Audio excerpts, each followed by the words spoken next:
तो एपिसोड 17 की शुरुआत वहीं से होती है जहां से पिछला एपिसोड खत्म हुआ था। पिछले एपिसोड के एंड में देखा था चारों के चारों या फिर 4 या 5 आई डोंट नो कितने, मैंने गिना नहीं, जो भी यहाँ पे बुढ़ा लोग हैं सबके सब घर के बाहर जाके यहाँ पे बैठ जाते हैं। बाहर के सारे बंदे देखते हैं, सोचते भाई ये अजीब बुढ़ा लोगों ने। यहाँ पे यू फेंग भी आता है अपने नौकर के साथ, सॉन्ग के साथ। ही देखता कह रही यार आप लोग भाई अभी तो अंदर बैठे हुए थे भाई, अचानक से घर के बाहर यहाँ पे क्या कर रहे हो, अंदर चलिए भाई अंदर बैठिए। तो सामने से वो लोग कहते हैं नहीं नहीं आपको हमने घर देखा भाई, आप साफ सफाई कर रहे हैं और जो हमारे जूते ने यहाँ पे बड़े गंदे मिट्टी टट्टी सब कुछ लगा हुआ है, तो आपका घर यहाँ पे गंदा ना हो जाए जिस चक्कर में हम अंदर जाके नहीं बैठ सकते, इसलिए हम बाहर बैठ गए। बाहर ही ठीक है, हम बाहर यहाँ पे बैठेंगे। जो सुनते सामने से ये भी कहते कि अरे यार कितनी बढ़िया बात है। मन ही मन सोचते कि कितने बेचारे भाई गरीब आदमी, किसान लोग भाई, किसान मतलब किसान का काम करके अपना पेट पालते, बड़े ईमानदार और बड़े अच्छे लोग हैं भाई। दूसरे के बारे में कितने लोग सोचते आए है दिल यहाँ पे गार्डन गार्डन हो गया। उनसे कहते कि हाँ भाई लो जो चाय पानी भाई जाकर उनको दे दो, और जो बोर्ड है ना भाई हमारे मार्शल आर्ट जिम का बोर्ड, वो बाहर यहाँ पे टांग दो, मैं जाके भाई आराम से जो खाना है ना भाई खाने के यहाँ पे तैयारी करता हूँ। इतना बोलने में आराम से चल जाता है। जोंगे भाई सबसे पहले खाना पानी इनको दे के वो जो मार्शल आर्ट जिम का जो बोर्ड है बाहर लगा देता है। वो बोर्ड के अंदर से भाई उनको यहाँ पे एनर्जी प्रेशर सब कुछ महसूस होता है, जो कि घर के अंदर महसूस हो रहा था, लेकिन इस वजह महसूस होता है यहाँ पे बेसिकली कंपार हो रहा था। ये लोग का दिल गार्डन गार्डन हो जाता है, उनको ऐसा लगने लगता है कि हाँ भाई अंदर जो एनर्जी वगैरह महसूस हो रही है भाई हमारे लेवल का भाई एक कदम आगे का है, उतना भाई हमारे लिए डेंजर होगा। और ये बात ना इनको भी पक्का समझ आ गया। तभी तो भाई इन्होंने अपने नौकर को बोल के घर के बाहर ना यहाँ पे बोर्ड लगवा दिया, जिस बोर्ड के अंदर से यहाँ पे कम एनर्जी महसूस हो रहा है। अरे बाप रे, तो वाकई में बड़े कमाल के आदमी हैं। उसके बाद यहाँ पे सीन शो होता है शानवुड सेक्ट के जो मेंबर है भाई उनके पास, यहाँ पे जाम नाम का बंदा जो कि चेक करने आया था भाई, मेन कैरेक्टर को आराम से चेक कर लेता है। वापस जाता हूँ, कहते सुनिए सुनिए सुनिए, मतलब महाराज मैं वापस आ चुका हूँ, आपके लिए इन्फॉर्मेशन लेकर आया हूँ। सामने से ऐसे यहाँ पे लीडर उनका देखते ना देखते खुश कह रहे देखो ये जिंदा है, ये जिंदा, ये मरा नहीं, मुझे लगा भाई ये भी वापस ना लौट नहीं पाएगा। सामने से आता है कह देगा ऑफकोर्स भाई मरूंगा कैसे भाई, बिल्कुल भी नहीं मरूंगा, आपने जो काम करने मुझे भेजा था वो काम मैंने किया। उस बंदे का नाम यहाँ पे यू फेंग है, और साथ ही में एकदम नॉर्मल बंदा है, नॉर्मल हैज फक है, उससे ज़्यादा नॉर्मल बंदा इस दुनिया में मैंने आज से पहले कभी भी नहीं देखा। जो सुनते सामने से लीडर बोलते कहीं तो मुझे यहाँ पे झूठ तो नहीं बोला, कहीं तो मुझे बुद्धू तो नहीं बना रहा। सामने से कहते कि अरे मालिक अब ऐसे कैसे बोल सकते, भले मैं आपको यहाँ पे क्यों झूठ बोलने जाऊँगा। देखिए सबसे पहली बात मैंने उसकी इतनी ली उसके मुंह पे भाई इतना उसके बारे में बुरी बुरी बातें बोले ना कि किसी भी बंदे को यहाँ पे गुस्सा आएगा, सामने से कुछ ना कुछ रिएक्शन देगा, लेकिन वो खाली एक कान से सुना था दूसरे कान से निकाल रहता। वाकई में अगर यहाँ पे स्ट्रॉन्ग बंदा रहता तो उसे ऑफकोर्स गुस्सा आता, मेरी यहाँ पे जान निकाल लेता, लेकिन उसने सामने से कुछ भी नहीं किया। और अगर वाकई में कोई बंदा इतना स्ट्रॉन्ग इतना पावरफुल है तो एक नॉर्मल सा बंदा बन के भाई लोगों के बीच में ऐसा क्यों रहेगा। बातों का आप समझने की कोशिश करें ना भाई, यही मेरा कहने का मतलब है। और आपने क्या कहा था, जब वू फेंग वूचेन नाम का जो बंदे को आपने भेजा था उनकी यहाँ पे मौत हो चुकी है। मेरे ख्याल से उनकी मौत भी नहीं हो चुकी है भाई, वो भी यहाँ पे पक्का अफवाह वगैरह होगा जो कि यहाँ पे फैलाया गया है। तो मुझे तो ऐसी लगता है भाई हो सकता है वो दोनों के दोनों बंदे यहाँ पे पक्का जिंदा भी रहेंगे। जो सुनते ही सामने से कहता भी है लीडर अच्छा इसी बात है, तो इतने लंबे समय से हम लोग बुद्धू बनते जा रहे थे। ये साला यू फेंग नाम का बंदा भाई जब से हमने इसके बारे में सुना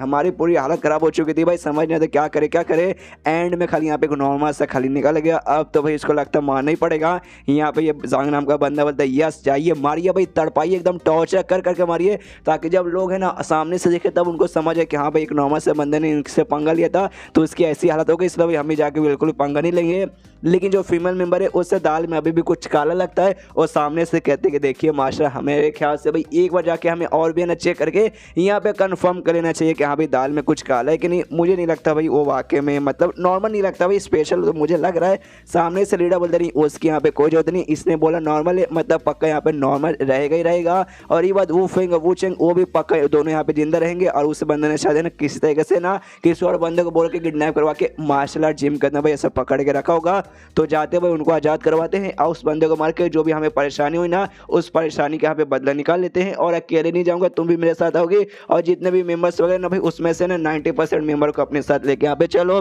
सारे बंदे भी यहाँ पे आने को तैयार हो, कहते यस मालिक हम आने के तैयार हूँ। यहाँ पे सेक्ट लीडर बोल दिया तो चलो भाई आक्रमण कर दो भाई उस बंदे की ओर। इसलिए सारे के सारे बंदे लिटरली भाई निकल जाते हैं आक्रमण करने के लिए, शहर में भागते भागते जा रहे हैं। आसपास के बंदे भी देख के हिल जाते, करे बाप रे भाई अचानक से कल्टीवेटर्स को क्या हो गया भाई, ये सब पगलाते हुए भाई कहाँ से हमला किए जा रहे। ये लोग भागते भागते आ जाते हैं भाई यू फेंग के मार्शल आर्ट जिम के बाहर। जैसे जिम के बाहर आते फीमेल मेंबर बोलते अरे देखिए भाई मास्टर सामने देखिए भाई आपको यहाँ पे कुछ दिखा, बाहर है ना 4 अजीब है ना, यहाँ पे बुढ़ाऊ बैठे हुए आराम से, आई डोंट नो बैठ के यहाँ पे क्या कर रहे। सामने से ये भी कहता अच्छा लगता है भाई दाल में कुछ ना कुछ काला है, कुछ काला नहीं होगा भाई, हो सकता है वैसे आलतू फालतू लोग रहेंगे, उस पर ध्यान देने की कोई भी जरूरत नहीं है। जो मार्शल आर्ट जिम है भाई उसके अंदर घुसो और जो बंदा भाई उस बंदी के यहाँ पे जान निकालो, तो मैं खाली पकड़ के लाओ, उसकी जान तो मैं लूंगा और उसका सिर कट करके भाई अपने साथ ले जाके भाई फुटबॉल और सब कुछ भाई खेलूंगा, जो कि एक बॉल से यहाँ पे खेला जाता है। और ये बात है चारों बुढ़ाओं का, ये पक्का भाई उसके यहाँ पे कोई रिश्तेदार रहेंगे, इसका टेंशन मतलब ये चारों को सबसे पहले मार के मैं खत्म करता हूँ और अपना अटैक निकाल के चारों की ओर हमला करने के लिए बढ़ जाता है।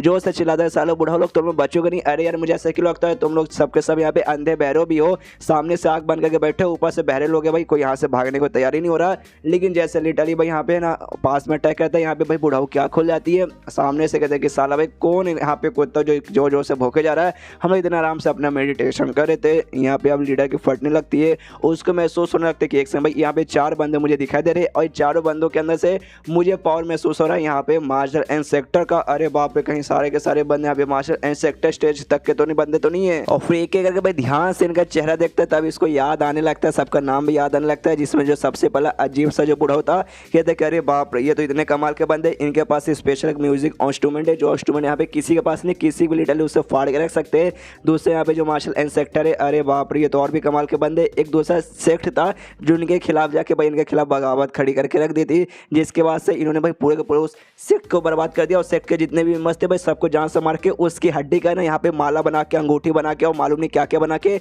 अपने ऊपर भाई पहन के रखते हैं। इसके अलावा जो यहाँ पे तीसरा बूढ़ा होता वो भी मार्शल एंड सेक्टर, इतना कमीना बंदा ना कि उसका बचपन से ना मेरिडियन वगैरह यहाँ पर मतलब नहीं था, यानी कल्टीवेशन वगैरह नहीं कर सकता था, लेकिन बाद में कमीने को मालूम नहीं आगे चल के भाई यहाँ पे कोई ना ईविल तरीका मिला, जिससे भाई इसने खुद को ठीक किया और वह देखो कितना पावरफुल बन चुका है। और इसके बाद आता भाई चौथा अपना मेन बुढ़ाऊ, जो इनका अपना मेन बुढ़ाऊ है भाई, जिसके पास वो था भाई वेपन, वो अजीब सा खुदाई करने वाला। तो सामने से ये भी देखते कि अरे बाप रे, तो अजीब सा खुदाई करने वाला जो इनके पास वेपन है भाई, ये उसका मालिक है भाई। और इसने भाई एक बार में ऐसे ना काफ़ी सारे दुश्मनों को बर्बाद किया था, जिसके पीछे ना दुश्मन के ढेर सारे आदमी लोग आ चुके थे इसको जान से मारने के लिए, लेकिन इसने ही सामने से लिटरली हर बंदे को मार दिया था और सामने से जो बंदे इसको मारने थे इसका एक बूंद तक भी निकाल नहीं पाए थे खून का, इतना यह कमाल का बंदा है। लिटरली इससे फटे जा रही है, फटे जा रही है, फटे जा रही है देखते कि। लेकिन भाई ये चारों बंदों के बारे में ऐसा खाली कहा जाता है, हजारों साल पहले, कोई 100 साल पहले, कोई 30 साल पहले गायब हो चुके, लेकिन अचानक से भाई इतने पावरफुल बंदे भाई यहाँ पे कर क्या रहे एक साथ। अभी उन चारों में से एक है ना भाई जिसने अपने एक आँख को यहाँ पे से ढक करके रखा था, वो इसका पैर पकड़ लेता है, इसको यहाँ पे भागने नहीं देता। तो सामने से भाई ये भी लीडर देखते कह रहे यार कम से कम भाग रहे थे, तो भाई इनको देखते ही लगता है भाई ये और भी अजीब बंदे भाई,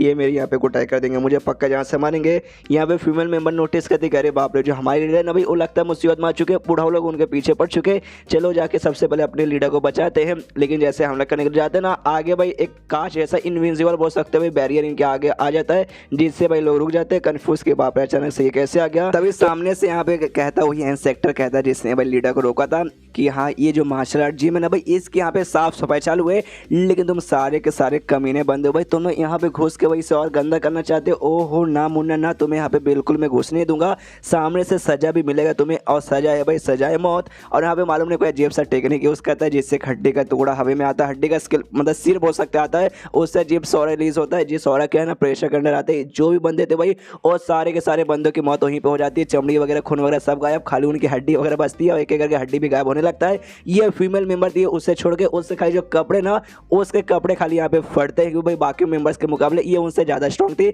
जिस चक्कर में खाली कपड़ों पे असर पड़ता है और उसके बॉडी पे असर नहीं पड़ता। लेकिन आ जाती है बेचारी सदमे में, करे बाप रे ये क्या हो गया, देखते देखते सबसे ज़्यादा यहाँ पे लीडर की फट जाती है, कह रहे बाप रे इसने तो लगभग मेरे सारे मेंबर्स को मार डाला। डरते डरते उनसे कहते कह रहे यार अरे यार ऐसा मत कीजिए, हम आपके यहाँ पे इज्जत करने आए भाई, हम आपके सामने से इज्जत कर दे, प्लीज़ हम पे अटैक मत कीजिए। सामने से बूढ़ा बोलता है इज्जत करता है, लेकिन भाई मैंने तो देखा तो यहाँ पे भाई अटैक करने आया था। जो सुनते बुढ़ाओ कहते कि नहीं देखिए ऐसी कोई बात नहीं है भाई, आप लोग तो भाई महान है भाई, कोई यहाँ पे पागल ही आदमी होगा जो कि आपके ऊपर अटैक करेगा, हम तो ये जो मार्शल आर्ट जिम है इसको बर्बाद करने आए थे, इसके मालिक को मारने आए थे, नहीं कि आपको यहाँ पे कुछ करने आए थे। जो सुनते सामने से बुढ़ाओ लोग और भी गुस्सा हो जाते, कहते एक सेकंड क्या बोला तूने, तो यहाँ पे मार्शल आर्ट जिम को बर्बाद करने आया था, यहाँ के मालिक को तुम मारने आया था, अबे साले तेरी माँ का भाई, अब तूने भाई अब तो भाई तूने ऐसी बात कर दी, क्या हम तेरी जान यहाँ पे निकाल करेंगे। सामने से लीडर के ऑफर जाते कहते नहीं यार मुझे माफ़ कर दीजिए, अरे यार आप लोग तो भाई मेरे बाप जैसे हुए भाई, तो अपने बच्चा समझ के मुझे माफ़ कर दीजिए, मुझे नहीं मालूम था कि आपका कनेक्शन भाई इनके साथ है, इसलिए भाई मैं आ गया था, मूर्ख बंदो भाई गलती हो गई, प्लीज़ यार नादान समझ के माफ़ कर दीजिए यार, बच्चों की जान लोगे क्या। एंड देन ये चैप्टर यहीं पे ख़त्म, चैप्टर ख़त्म तो वीडियो भी ख़त्म। तो मिलते हैं किसी वीडियो में, जब तक के लिए बाय बाय।